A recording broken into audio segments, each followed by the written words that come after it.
ஆமா, ஏன்னா இப்பயே அத்தனை பேர் வந்தாங்க. ஆமா, 300 மக்கள் வந்து லைன்ல நின்று 2 மணித்தியாலன் நிக்கிறேன் 1 மணித்தியாலன் நிக்கிறேன் எங்களுக்கு குற்றச்சாடு, முறைப்பாடு, ரோட்ல ரபிக்ல வண்டி பிரச்சனை, அயலவர்களால் எங்களுக்கு பிரச்சனை. ஆனால் இதில் உண்மைத்தன்மையை புரிந்து கொள்ளவில்லை. எங்கள்கிட்ட 16 வகையான உணவுகள், எங்களிடம் சுவையான உணவுகள் இருக்கின்றன.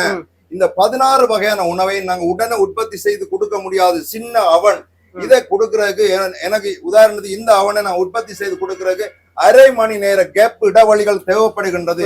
அது மக்களுக்கு புரியவில்லை.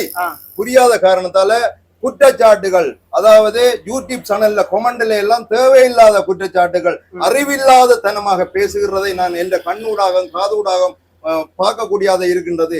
ஆகவே நான் அவர்கிட்ட கேட்கிறேன், அன்பாக கேட்டுக்கொள்றேன், அந்த கொமெண்ட் போறவர் தயவு செய்து என்னிடம் வந்து கேளுங்கள், என்ன உண்மைத்தன்மை என்பதை புரிந்து கொள்ளுங்கள். உண்மைத்தன்மையை புரிந்த பிற்பாடு நீங்க கொமெண்ட்ல போடுங்கள் தயவு செய்து. சரியா?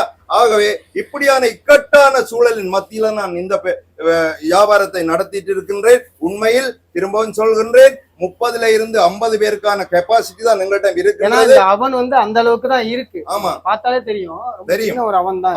இதை மக்கள் புரிந்து கொள்ளவில்லை.